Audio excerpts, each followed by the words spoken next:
c'est Wrestles Radio spécial Next Gen avec Vince. This is the end, my only friend, the end.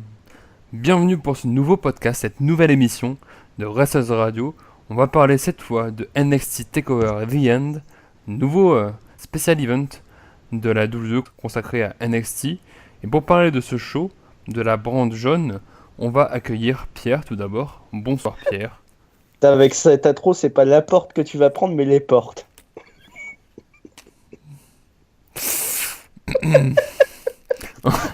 Ça commence super bien. Bref. Merci Pierre. Content d'être là. On entend ça. Et j'espère que ton collègue est aussi content d'être là que toi. C'est Fred. Salut Fred. Salut à tous. Ouais, moi je suis content d'être là. Moi j'ai pas de problème moi, avec les intros. Vas-y, fais comme tu le sens. Toi t'as pas de problème tant que t'as ton paquet de granola quand t'arrives, c'est impeccable. Ah ouais, bah là il est fini le paquet de granola donc c'est un peu plus triste.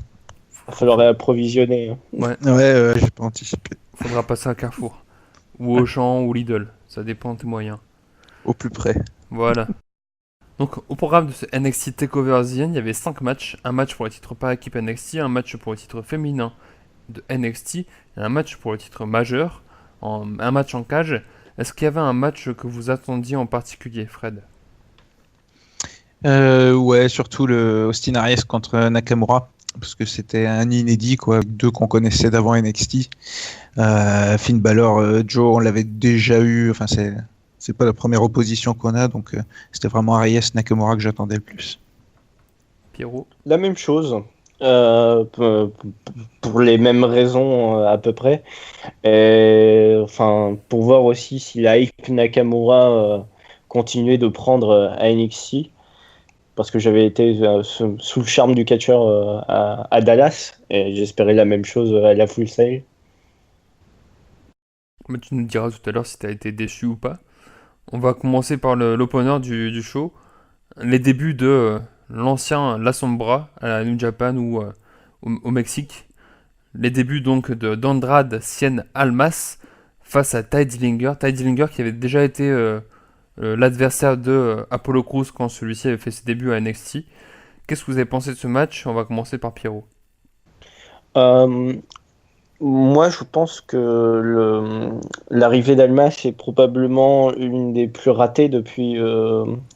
Enfin, ratée dans le sens où l'aspect du lutteur, son nom, son entrée, tout ça était vraiment trop approximatif, très anticlimatique. Enfin, c'est un anticlimax un peu comme ça.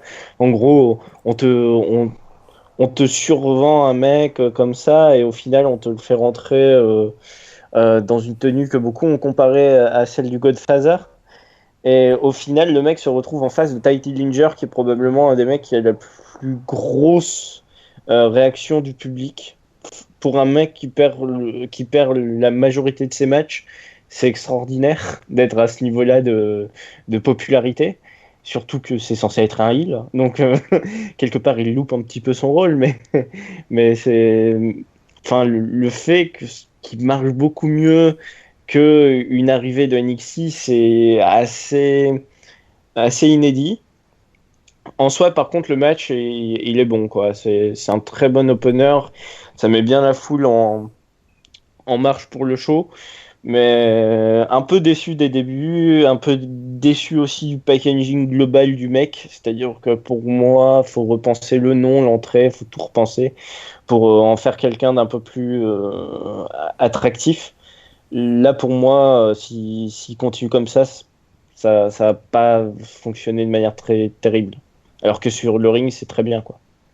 Moi, sa tenue m'a fait un peu penser à celle de No Way Jose qui a débuté il n'y a pas très longtemps à NXT, mais version show hebdomadaire. D'ailleurs, No Way Jose qui a une petite popularité, son thème est pas trop mal, mais j'avoue que. Enfin, je vois pas ça dans le main roster. Ça me fait un peu penser à Adam Rose qui était aussi très populaire à NXT, et puis qu'on a bien vu l'échec que ça a été en main roster. Qu'est-ce que tu as pensé de l'ancien La Sombra, Fred? Bah moi je le découvre parce que j'avais pas été assez curieux pour aller regarder ce qu'il faisait avant au Mexique. Bah sur le ring, enfin pour les 5 minutes qu'on a vu, c'était rythmé, c'était propre. Il a fait deux trois trucs originaux, à faire le poirier sur le coin, à se lancer dans les cordes, à rester allongé. Enfin c'était assez sympa. Ouais, par contre je suis assez d'accord avec ce que tu as dit Pierre sur que ce soit sur le nom, sur le personnage, en tout cas le costume, c'est pas bon. Enfin moi je pense que ça va pas fonctionner sur le long terme. Je sais pas pourquoi ils lui ont mis un nom comme ça à rallonge alors que la tendance c'est qu'à ce qu'ils suppriment la moitié des prénoms qui passent dès qu'ils montent dans le grand roster. Sinon, ouais, pas grand-chose à dire. Après, Ty Dillinger, ouais, c'est un peu dommage de voir qu'avec la popularité qu'il a, qu'il en est toujours au même point, qu'on lui donne pas un peu plus sa chance. C'est un peu dommage. Ou en tout cas qu'il n'ait pas une espèce de Au moins, remontée à la Tyler Breeze, quoi, comme Tyler Breeze avait à NXT, c'est-à-dire que Tyler Breeze, il avait eu sa chance pour le titre. Enfin, il avait un peu touché au match pour les challengers. Certes, la concurrence était moins forte, mais au moins il y avait un produit pur de NXT qui était dans le haut du tableau. Et là, on a tendance un petit peu le laisser de côté, alors que, enfin, bah, le vu public son le moveset, réclame, ça a l'air hein. bien, quoi. Ouais, en plus, ouais. Ah ouais. Et puis au Je sais moins lui pas. donner rien qu'une rivalité, parce qu'il a même pas eu de rivalité. À chaque fois, il est là pour un match à droite à gauche, pour au moins une Ouais, c'est clair. rivalité ou un truc. Au moins pour Bah, essayer. après Dallas, il avait fait un match avec Shinsuke Nakamura qui avait été plus de l'ordre, on va dire, du décrassage, parce que c'était juste le lendemain. Non, c'était juste après, je crois, NXT TakeOver Dallas, vu qu'ils enregistraient dans la même salle. Et enfin, du coup, c'était un peu une espèce de décrassage, et là aussi, l'ambiance a été plutôt cool. Et, enfin, globalement, je reproche ça de l'avoir mis face à Almas, du coup, et que finalement, ce soit pour rien en faire, en fait. C'est juste pour avoir un jobber de luxe et une ambiance sympa pour l'opener. Ouais. Et en Et c'est plus de dommage. Et en plus de rien en faire, bah, c'est mauvais pour Cien Almas parce que Et forcément la foule peut pas être derrière lui vu la popularité de Dillinger. Enfin, c'était un très mauvais choix là-dessus, je te rejoins. par contre, je serais moins sceptique que toi sur le fait que sur le long terme, ça va forcément échouer. C'est possible que ça marche. Je pense qu'ils feront quelques modifications sur C'est le en cours de personnage. route. Je pense qu'ils vont, en fait, ils tâtent le terrain, quoi. Clairement, enfin, ils savent pas exactement ce qu'ils vont en faire. C'est pas comme des Shinsuke Nakamura qui ont déjà leur personnalité. C'est un mec qui doit se recréer entièrement parce que, ben, avant, il avait son masque et maintenant, il doit faire sans. C'est quand même quelque chose de très difficile pour un catcheur de changer d'état comme ça, surtout pour un luchador.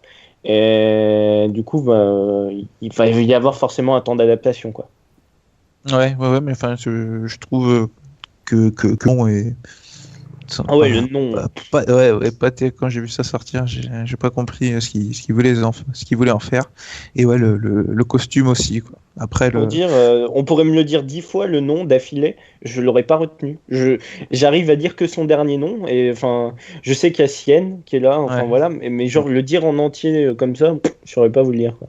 ouais. Faudrait que j'ai une fiche devant moi et tout, et que je vous le lise comme ça, mais enfin, c'est dommage, quoi. Il faut que le nom soit marquant, faut le retenir, et du coup, ça, c'est un petit peu loupé, quoi. D'ailleurs, on l'a pas mentionné, mais c'est évidemment Almas qui a gagné en 5 minutes 22 avec un genre de double coup de genou dans le coin qui était pas trop mal, mais c'est vrai que. C'est un running news, hein. Oui, oui, tout à fait. Mais c'est vrai que c'est un peu. J'ai l'impression que c'est quand même un peu toujours le même format, les débuts en squash comme ça. Tu vois deux, trois prises, mais à part ça, il n'y a pas grand-chose, quoi. C'est un peu dommage, quoi. C'est là que Shinsuke Nakamura s'était bien démarqué. Même si c'est pas le même type de début. Mais bon. Voilà, tout le monde ne s'appelle pas le King of son style. D'ailleurs, on va pas parler maintenant du match de Nakamura, mais on va passer au match féminin entre Asuka et Nia Jax. Asuka qui a conservé son titre de championne NXT en 9 minutes 12 secondes. Est-ce que vous êtes satisfait de ce match? D'habitude, les matchs féminins dans les takeovers, c'est les meilleurs matchs de la soirée. Est-ce que là, vous êtes satisfait d'un match entre Nia Jax qui revient un peu de loin? Elle avait eu un match l'an dernier contre Bayley pour le titre, elle n'avait pas remporté ce match. Asuka qui a été championne. qui est championne depuis le WrestleMania Weekend. Pierrot? Euh, Déçu un peu parce que par rapport au match qu'elle avait eu justement face à Bayley à Londres, c'était mieux. Et en fait, ils ont voulu toujours vendre Asuka comme étant supérieure, enfin supérieure, comment dire, sur le ring, alors que c'est quand même une configuration qui est très difficile quand la différence de gabarit est si importante. Et je trouve que justement Nia Jax a été meilleure à Londres parce qu'elle avait eu le match en main.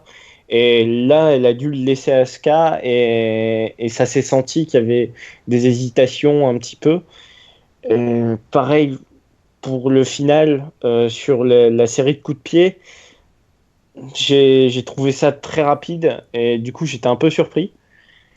Et je me dis qu'en fait la confrontation n'a pas montré son plein potentiel et qu'elle aurait pu être bien meilleure. Et ça reste un match qui se regarde, quoi, mais dans les standards de NXT, il y a une baisse de niveau, quoi, par rapport à l'habitude. C'est pas grave, mais il faudrait pas que ce soit récurrent, quoi. Moi, je trouve que Nia Jax est encore assez green dans le ring. Je sais pas si t'es de ce même avis, Fred. C'est sûr que par rapport à ce qu'on a été habitué en match féminin à NXT, c'est un peu compliqué avec tous les départs qu'il y a eu. Après, je suis pas déçu parce que j'en attendais pas énormément de ce match. Moi, je trouve que Nia Jax progresse.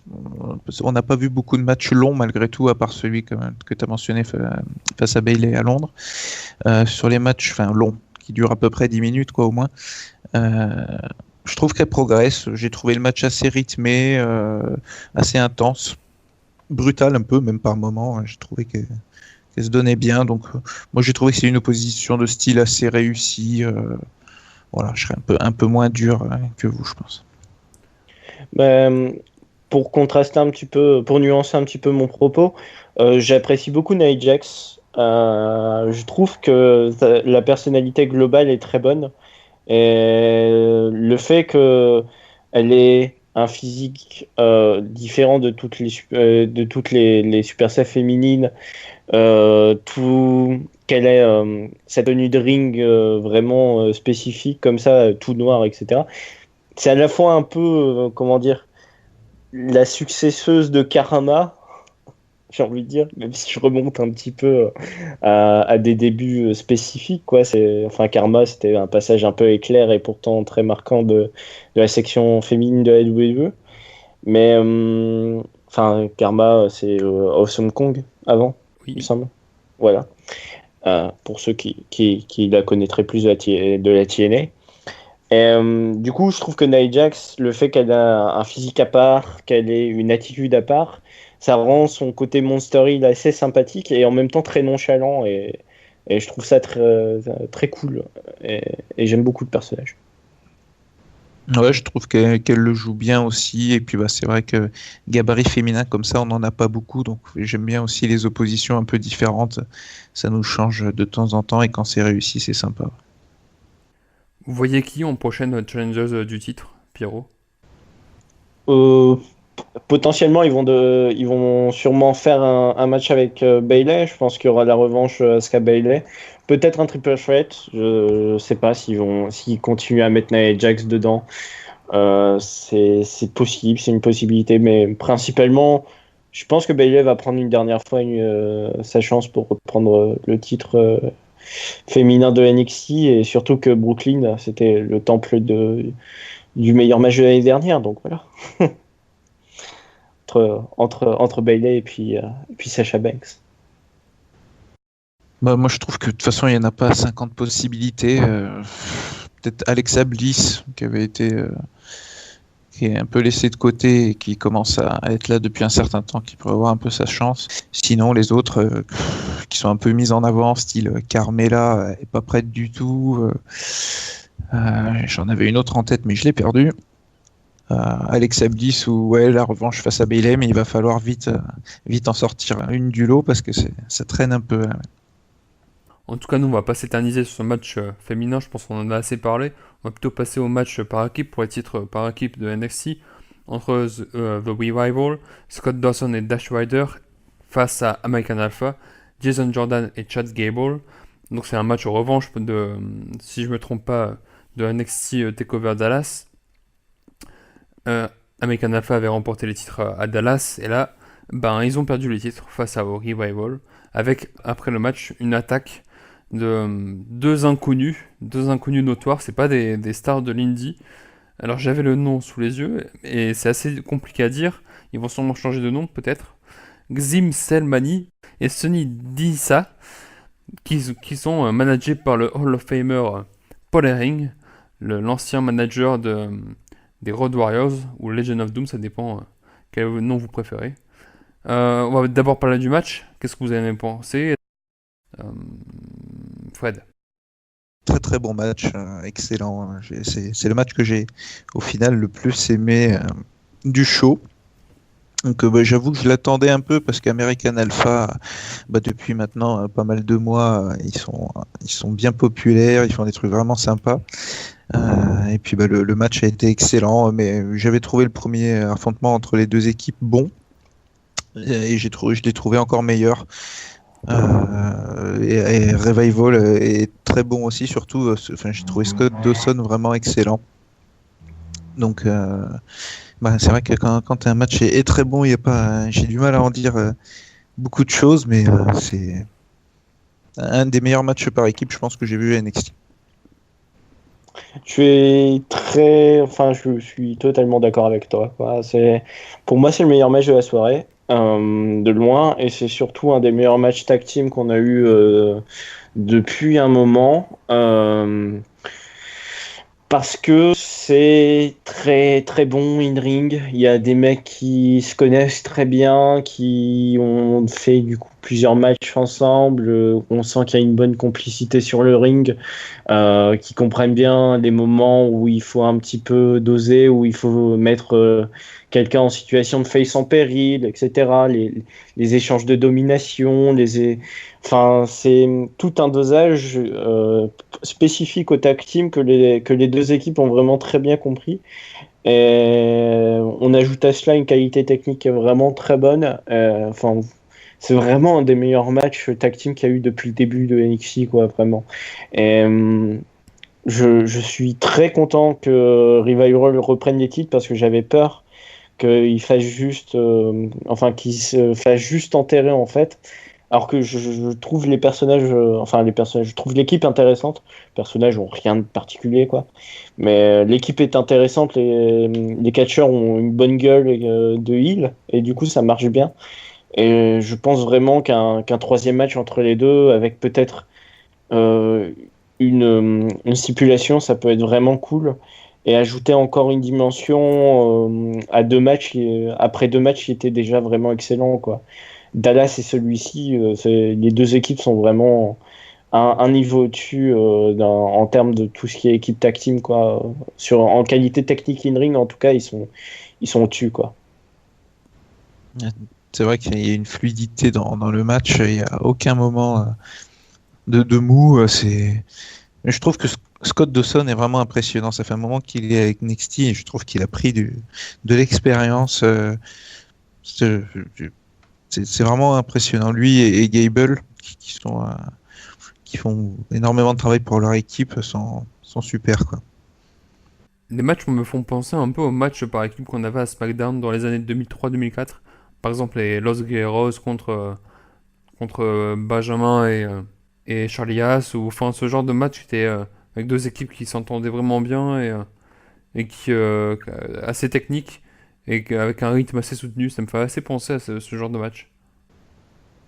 Ouais, alors que actuellement à la WWE, on remarque que c'est pas forcément. La division tag team renaît surtout de. Comment dire, d'un style un petit peu plus à la New Age Outlaws, c'est-à-dire des équipes avec une grosse gimmick, des personnages vraiment centrés sur le temps de parole et sur des gimmicks vraiment excentriques, quoi, et très, très basés sur les entrées, etc., quoi. L'entrée de New Day, c'est vraiment centré sur un truc récurrent. Pareil pour Soft. qui ont une entrée qui est vraiment presque identique à celle des New Age Outlaws sur le principe, quoi. Et du coup, c'est bon de voir aussi qu'il y a des équipes techniques qui vont ressortir, et c'est de bon augure surtout pour le futur de la division, surtout quand on voit toutes les équipes qui ressortent avec des styles différents. Ça veut dire que les matchs qui vont arriver dans les années à venir vont être vraiment différents, qu'il y aura du challenge, et c'est vraiment ce dont la WWE a besoin, c'est-à-dire une division tag team solide. C'était les deux gros chantiers avec celui de la division féminine. La division féminine et la division tag team avaient besoin vraiment d'un gros chamboulement. Ils sont en train de le faire, et c'est vraiment ça qui est bien, quoi. Ouais, il y a du potentiel en division tag team. Par contre, les deux espèces de terroristes mexicains là, qui sont intervenus à la fin, ils m'ont pas du tout donné envie de les voir là, ceux qui ont des noms imprononçables. Et il y avait un truc à dire sur le manager qui est un ancien connu, mais alors moi j'ai pas connu, donc je sais pas si quelqu'un a des infos dessus. Et c'est Paul Ellering. C'est tout simplement un Hall of Famer de la WWE depuis 2011. C'est l'ancien, comme j'ai dit tout à l'heure, l'ancien manager des Road Warriors. C'est vrai qu'il n'est pas très connu des fans, on va dire, récents, parce que contrairement à des anciennes légendes comme, je sais pas moi, merde. Paul Bearer. Contrairement par exemple à Paul Bearer qui a fait plusieurs apparitions dans les années 2010, 2000-2010, malheureusement Paul Ellering, à part son intronisation, on l'a pas trop vu. Alors il avait une marionnette caractéristique quand il manageait les Road Warriors. C'était assez fun. Il est assez charismatique, je pense qu'on l'a vu. Son visage était assez impressionnant. Son regard surtout était assez impressionnant. Sérieux, mastodonte. Pour l'instant, on peut pas trop avoir un avis parce que c'est juste une attaque, mais pourquoi pas. L'Ascension a bien marché à NXT. La comparaison sur Internet avec D'Lo Brown est quand même très légitime, parce que les mecs n'ont qu'un peu de charisme. Par contre, y a-t-il une corrélation entre le fait de s'appeler Paul et de devenir manager légendaire à la WWE? Parce que, Paul Bearer, Paul Heyman, Paul Ellering, ça commence à faire beaucoup. Je crie au complot. Voilà, c'était l'instant bide. Donc c'est sur cette vanne ratée qu'on va passer au match de Shinsuke Nakamura, un match décrit comme un match de rêve, un dream match contre Austin Aries, match scellé par le general manager William Regal, un match qui a quand même duré 17 minutes 5 secondes, avec la victoire de Shinsuke Nakamura. Alors c'était pas annoncé comme un match de challenger numéro 1, mais c'était un peu quand même le cas. Celui qui gagnait avançait fortement vers la title picture. Est-ce que le match a été à la hauteur des attentes, Fred? À la hauteur des attentes, non, du coup, parce que les attentes étaient élevées, comme on l'a dit au début. Et le match est bon quand même, mais j'en attendais plus. J'ai pas relevé de spots qui m'ont marqué. J'ai trouvé, même si le début et la fin sont pas mauvaises, une petite domination au milieu de Aries que j'ai trouvé un peu lente. J'ai pas trouvé une alchimie excellente entre les deux. Et à la fin, pareil, le Aries qui se suicide un peu tout seul dans les barricades là pour finir. J'ai trouvé ça un peu dommage que ce soit pas un move réussi de quelqu'un qui conclut, même si Nakamura met son finish derrière. J'ai trouvé ça un peu dommage pour conclure. Je pense que je suis à peu près dans le même état que toi, même si je trouve que le match a été bon. L'aura de Shinsuke Nakamura est extraordinaire. Le public qui reprend son theme song, globalement tout ce qui est autour du personnage est presque parfait, quoi. C'est vraiment quelqu'un dont tu sens qu'il arrivait à maturité avec son personnage, quoi. Et, il a 36 ans, je crois. Du coup, c'est un peu logique que son personnage soit déjà assis et bien travaillé. Mais je pense vraiment que ça peut devenir, en un rien de temps, une des grosses stars de NXT. C'est peut-être même déjà le cas, en fait. Oui, c'est déjà le cas. Enfin, voilà, quoi. Je vois même... ce genre de personnage dans le main roster, c'est tellement particulier. C'est-à-dire, tu l'envoies à Raw ou SmackDown, ça peut être tellement énorme. Bon, enfin, au lieu d'extrapoler, je vais peut-être revenir sur le match. Je pense comme toi qu'il y a eu moins d'atomes crochus entre Harris et puis Nakamura qu'entre Nakamura et Zayn. Ce qui faisait que le premier match a été vraiment, vraiment une bombe, quoi. C'est pour ça qu'on Et avait beaucoup d'attentes derrière. ouais, je pense que du coup, c'est un mal pour un bien que le enfin, que le premier match ait été aussi bon. Ça a créé des attentes vraiment excessives. Et il faut s'attendre à ce qu'il y ait des matchs de Nakamura qui soient plus de cet ordre-là, c'est-à-dire un match honnête qui est entre deux catcheurs qui n'ont pas forcément une fluidité entre eux deux et qui ont préféré construire une histoire en fait qui est beaucoup plus basée sur le taunt entre les deux, c'est-à-dire ils se sont pas mal provoqués.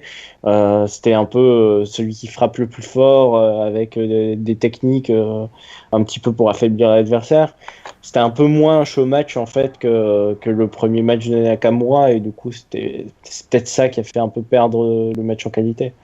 Mais enfin en dehors de ça, ça reste un bon match et Nakamura, on continue d'attendre la suite très impatiemment quoi.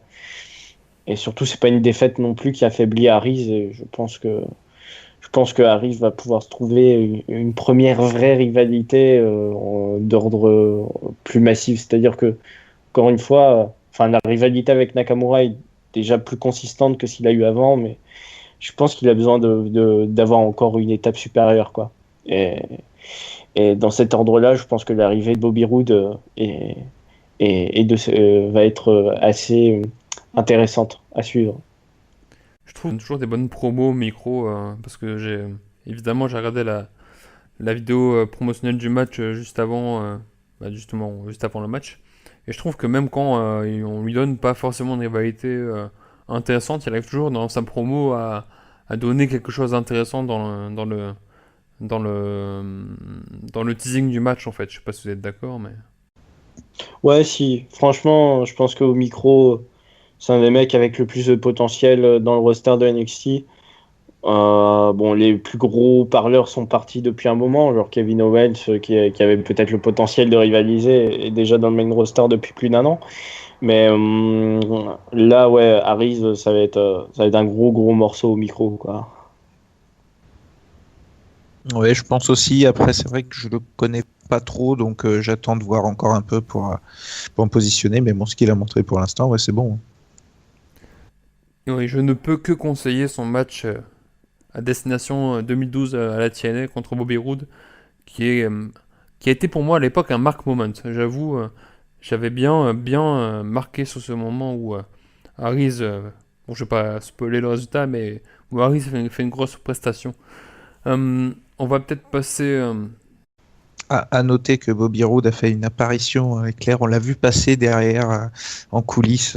Et apparemment, les commentateurs euh, Corey Graves et Tom Fliss n'étaient pas du tout au courant. Et je sais pas si Triple H en a parlé dans son live Facebook, mais parce il a pas l'air d'avoir eu beaucoup d'infos dans ce live, mais on verra dans les prochaines semaines si Eric Young et Bobby Roode signent à NXT. Et d'ailleurs, les rumeurs disent que Tommy End devrait prochainement arriver aussi à Orlando. Il a encore quelques dates à la WWE au mois d'août, ou au mois de juillet, je ne sais plus, enfin bref, cet été. Et il y a aussi Moose, ou Moose, je ne sais pas comment on prononce, l'ancien footballeur qui est depuis quelques années à la Ring of Honor et qui quitte la Ring of Honor et du coup va sûrement prochainement signer à NXT. Donc encore des stars de l'indie qui pourraient le, qui pourraient faire plaisir aux fans du show jaune. Est-ce qu'on peut Quand passer même, t'es très poli, Vincent, parce que je me rends compte que tu viens de ne pas spoiler un match de 2012. Enfin, c'est l'extrême politesse d'un homme, quoi. Ça fait 4 ans. Oui, mais je suis quelqu'un de très poli. On sait jamais, c'est la TNA, il y a forcément des fans qui n'ont jamais vu ce match. Oui, mais Mais c'est good guy. Ça donne plus envie de le regarder comme ça. Good C'est guy suspense. Vincent, tu vois. C'est good guy Vincent, Ouais, c'est l'animateur ma gentil. gimmick. Est-ce qu'on peut passer au main event? Oui, allons-y. Le main event, premier match en cage de l'histoire de NXT. C'est pas la première fois qu'on a un match à stipulation extrême. Il y avait eu un match de l'échelle entre Bo Dallas et Neville il y a quelques années. Ça remonte un petit peu. Aussi entre Kevin Owens Finn Balor. et puis Finn Balor, ouais. C'était à Brooklyn, je crois. À Brooklyn, ouais. Voilà. Et donc, premier match en cage. Une cage qui a été assez vite installée d'ailleurs, point technique du show, de l'émission. C'est le troisième match, le troisième opposition entre Samoa Joe et Finn Balor en takeover. Est-ce que ça a été le match de trop pour vous? Est-ce que c'est le bon match pour conclure conclure la rivalité et envoyer Finn Balor dans le main roster? On va passer la parole à Pierrot. J'ai eu des problèmes avec ce match, pas sur le fait qu'il existe, parce que bon, je pense que la rivalité était assez consistante. Elle n'était pas forcément. Enfin, c'est sûr qu'il n'y avait pas une hype de folie. Ça n'a pas rivalisé avec la série. Enfin, pour moi, la série de matchs entre Kevin Owens et Sami Zayn, par exemple, est toujours devant.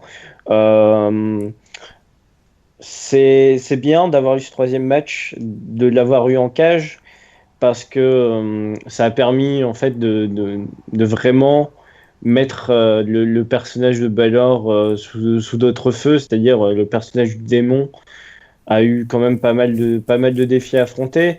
Et du coup, là, quand même, Finn Balor a subi sa première défaite sous le personnage du démon, c'est-à-dire avec tout son maquillage, etc.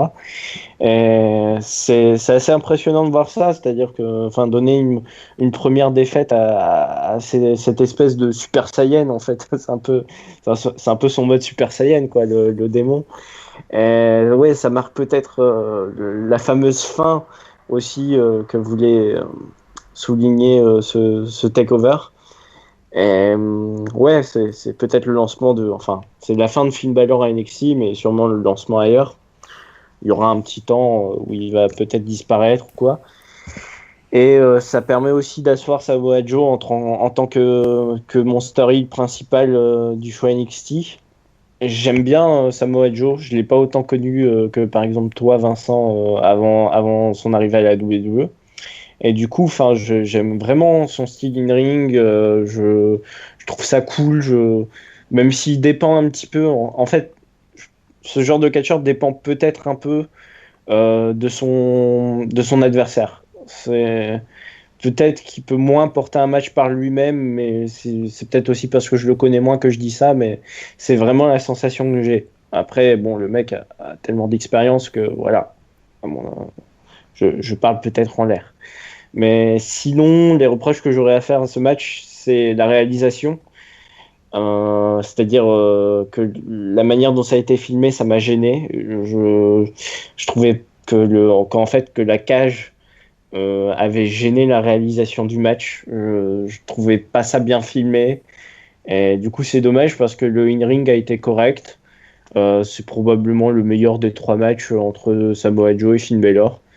Même si, enfin, le premier est peut-être meilleur que celui-là, mais enfin, ça se joue à pas grand-chose. Et voilà. Je trouve que le match a été assez court pour pas être trop redondant et pour pas tomber dans les clichés du match en cage. Et du coup, c'était vraiment ça qui était bien. Mais ouais, en dehors de ça, il y a juste la réalisation qui m'a vraiment frustré, mais sinon, c'était un bon match, quoi. J'ai trouvé le match assez bon aussi, mais pareil, comme le match précédent, j'avais pas mal d'attentes du fait du premier match en cage. Je me suis dit qu'ils allaient se lâcher pas mal, tenter des choses. Du coup, j'avais de l'attente et j'étais un peu déçu. Le match est bon, mais bon, c'est vrai que c'est le troisième. La cage a été un peu utilisée, mais pas sur des spots très marquants, donc j'ai pas trouvé son utilisation très très utile.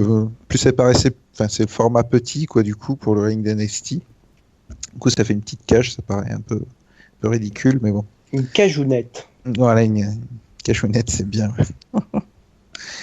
Le match est bon, mais bon, voilà, c'est quelque chose qu'on a déjà vu, qu'on avait en mémoire parce que c'était récent. Et bon, c'est peut-être pas le match de trop, mais s'il devait y en avoir un autre, ça le serait. En tout cas, je pense qu'on va pouvoir passer aux notes. Et avant les notes, le MVP pour vous de la soirée. Très rapidement quand même, Fred.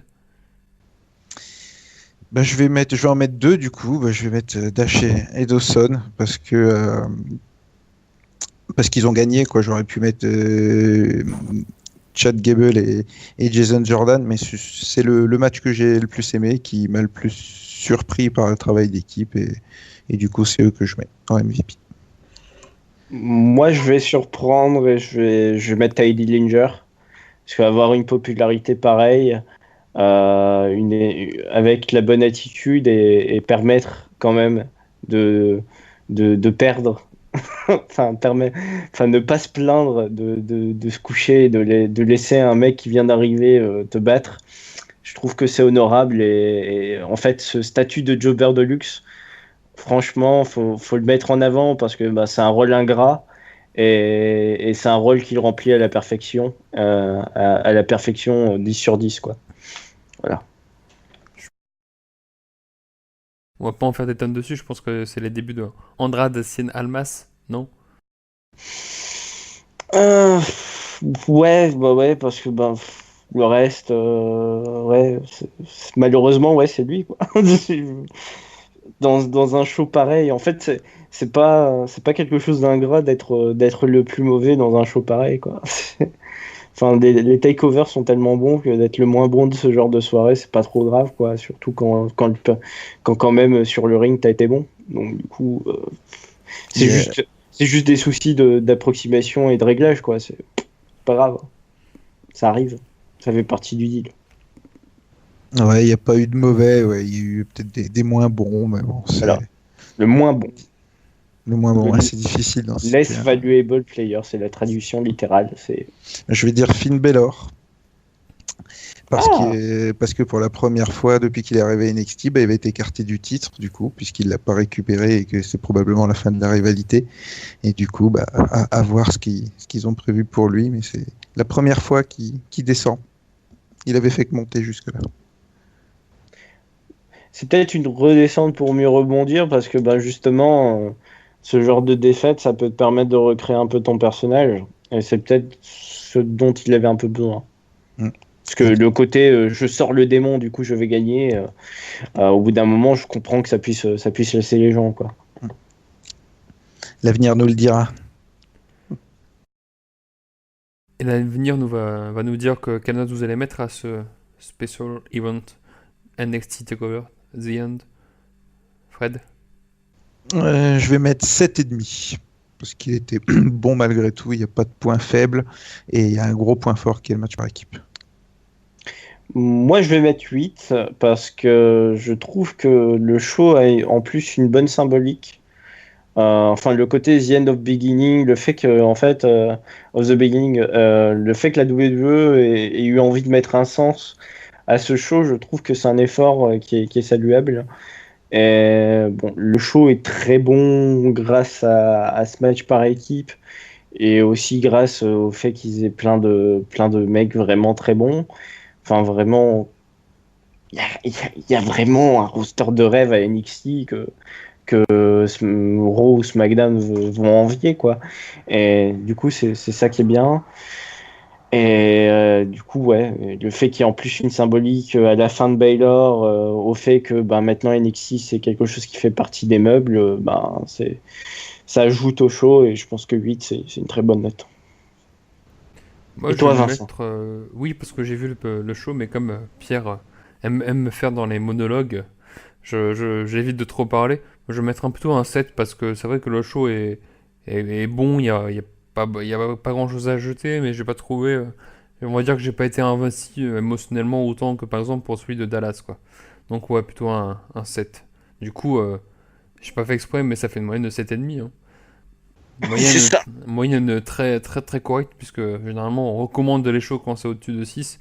Donc là, on vous recommande de voir ce NXT TakeOver The End avec en priorité, je pense, le match par équipe et le match Shinsuke Nakamura contre Austin Aries. Tu sais, Vincent, j'étais animateur, je connais les magouilles pour faire en sorte que la note soit tout pile. Non, Tu vois, pour pas avoir de calcul à faire. vraiment, franchement, Je les connais. vraiment, franchement, j'avais réfléchi avant le podcast. Je me m'étais dit à la base 6,5, mais je me suis dit 6,5 c'est un peu bas quand même parce qu'il y a pas un seul match mauvais. Même si le match féminin et le match, l'opener sont pas non plus marquants, il y a rien de mauvais, quoi. Il n'y a pas un seul truc inutile. On va plutôt, enfin, avant de conclure, on va parler un petit peu pas l'annonce, parce que c'est pas une annonce, mais Triple H a plus ou moins sous-entendu que quand il y aura le draft pour la séparation des rosters entre Raw et SmackDown, quand SmackDown va passer en direct, c'est-à-dire au mois de juillet, je n'ai plus la date exacte en tête, je vais la retrouver pendant que vous allez voir. C'est le 19. Le 19? Bah voilà. Merci Pierre. T'es pas animateur pour rien. Enfin, Et je suis animateur pas sur les rédacteur chez Voxcatch pour rien. aussi. Coucou vos sketch partenaires. Donc oui, que NXT allait être forcément impliqué là-dedans et que NXT a son propre... c'est un peu comme maintenant la troisième division de la WWE et plus la division du centre de développement. Est-ce qu'on peut avoir peur pour NXT dans le sens où il va encore y avoir un raid de catcheurs qui vont partir en main roster, sachant qu'il y en a déjà pas mal qui sont partis dans les derniers mois, ou est-ce qu'on peut être content que certains vont passer à SmackDown et vont avoir du temps d'antenne puisque les rosters seront séparés, puisque apparemment, enfin, il y a des discussions entre la chaîne USA Network entre la chaîne et la 2 pour passer un SmackDown de 3 heures. Oh là là. Est-ce que Pardon. quel est votre avis là-dessus, Pierrot? C'est un drame. SmackDown à 3 heures, c'est un drame. Oui, ça on est bien d'accord. Voilà. Mais en dehors de ça, sinon, je trouve pas que ce soit dramatique que NXT fasse partie du brand split, au contraire. Parce que, en fait, le show a une spécificité à lui. Et c'était un peu impliqué dans. Enfin, comment dire? Sous-entendu dans la thématique du show, de dire que c'était la fin du début. Enfin, maintenant, c'est bon, NXT, c'est plus un truc de développement. C'est vraiment un show à part entière avec ses propres codes. Parce que quelque part, le public de NXT n'est pas celui de Raw et SmackDown. Et du coup, bah, en termes d'identité.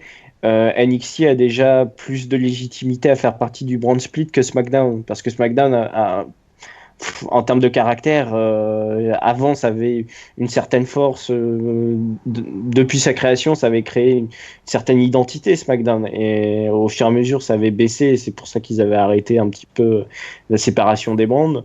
Mais là maintenant l'envie c'est de recréer une identité à SmackDown, et NXT a déjà cette identité, et du coup ben, l'inclure au brand split, je pense que c'est logique.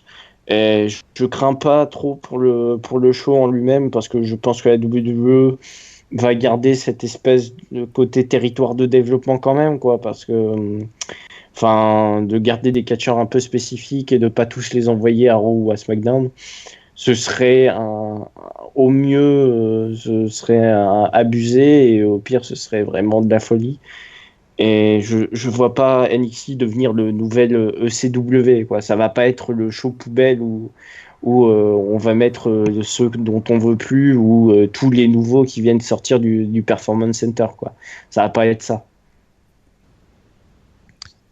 Ouais, j'avoue que pour revenir sur les 3 heures de SmackDown, ça fait pas rêver. Ils auraient mieux fait de rajouter 1 heure à NXT, ça aurait été plus sympa. Ou enlever 1 heure à Raw. Ouais. Bon, s'ils veulent le rajouter quelque part, ils peuvent le rajouter à NXT. Il y a quand même pas mal de talents qui attendent d'avoir leur preuve à faire. Donc, et après, pour revenir sur le SmackDown qui va reprendre un peu de punch là, parce que là, c'est vrai que pour l'instant, on a l'impression qu'ils louent des lutteurs d'Euro occasionnels, et puis c'est tout ce qui se passe. J'espère juste que que NXT va pas être complètement dépouillé. Et à voir s'il va y avoir des trajets inverses, comme on a pu en voir certains qui revenaient vers NXT. Ceux qui veulent éventuellement être relancés ou qui ont besoin de repasser un peu par la case personnage à renforcer. Bah, c'est d'ailleurs, il y avait Adrian Neville dans le public. Je pense que ça va être un des mecs qui va faire le trajet inverse. Ouais, c'est possible. Parce J'y ai pas que, pensé. enfin, je pense que ça va être un des principaux, on va dire, déjà pour son retour. Enfin, le fait qu'il revienne et que tout de suite il soit renvoyé à NXT, enfin, ça va être spécial, mais je pense qu'il en a besoin, et ça peut redevenir une figure principale du show. Ça ferait du bien à NXT comme à lui, donc c'est Ouais. dans les deux sens. C'est clair. Et sinon, enfin, je pense qu'il y en aura plusieurs qui vont faire le sens inverse. Apollo Crews en aurait besoin parce que son lancement à Raw est catastrophique. Il y a des mecs comme ça qui pourraient faire ça. Et même des mecs un peu plus implantés depuis un moment, quoi. Ce serait genre voir un mec qui est là depuis 5-6 ans à la WWE et qui a été là avant que NXT existe, arriver à NXT, ce serait intéressant, quoi. Voir le mec, le catcheur bien, on va dire. Comment dire, c'est le mec qui a vraiment ses bases à la WWE, qui arrive dans un univers totalement différent et qui dit en gros, ouais, moi je suis meilleur que vous parce que j'étais déjà dans les gros shows. Ouais. Ce serait On basique, avait mais eu- ce serait bien, quoi. On a eu Ryder qui est revenu après pas mal de temps à la WWE, même s'il s'en vantait pas et qu'il se mettait pas au-dessus. Ah ouais, non. Mais ouais, ça pourrait être intéressant. À voir si les bookers auront des idées comme ça ou des idées de merde. Merci de pas faire entrer mon idée dans les idées de merde, ça fait plaisir. Non, ça pourrait être intéressant. Mais à voir avec qui. Après, s'ils veulent relancer Primo et Pico aussi, qu'on fait un match et qu'on redisparu, c'est quand même exceptionnel. En même temps, les mecs, c'était quoi cette gimmick? Ouais, heureusement que les renvois ont eu lieu avant qu'ils ressortent la nouvelle gimmick, parce que ça aurait été 2 semaines après, ils y passaient. Ouais, je pense aussi. En tout cas, on a le temps d'ici les débuts en direct le 19 juillet, les débuts en direct de SmackDown le mardi 19 juillet, de parler des possibles arrivées à SmackDown et des retours à NXT. Donc je pense qu'on fera peut-être un SMSTP dessus, on verra si notre emploi du temps nous le permet. On vous donne déjà rendez-vous pour le podcast sur Money in the Bank. Money in the Bank qui est le 19 juin, donc dans à peu près 10 jours. Donc forcément le live c'est le lendemain, le 20 juin à 22h30. On sera sur Google Hangout comme depuis quelques podcasts. On vous donne rendez-vous donc pour ce podcast. Vous pouvez nous écouter sur notre chaîne YouTube, mais aussi sur iTunes. Vous pouvez vous abonner au podcast sur iTunes et comme ça vous recevez automatiquement les nouvelles émissions quand elles sortent. C'est plus pratique peut-être pour vous, pour ceux qui nous écoutent sur des produits Apple. Et on vous dit à bientôt pour de nouvelles émissions. Et suivez-nous forcément sur Facebook et Twitter, @Rassos Radio, et sur Facebook Rassos Radio, entre parenthèses, parlons catch. À bientôt messieurs. À bientôt. Salut à tous. Moi j'ai croisé Benito au stade de Vélodrome la dernière fois. Il m'a dit, hey, coach, écoute Ressos Radio. Ce que j'ai fait, eh ben toi fais-le aussi. Écoute Ressos Radio.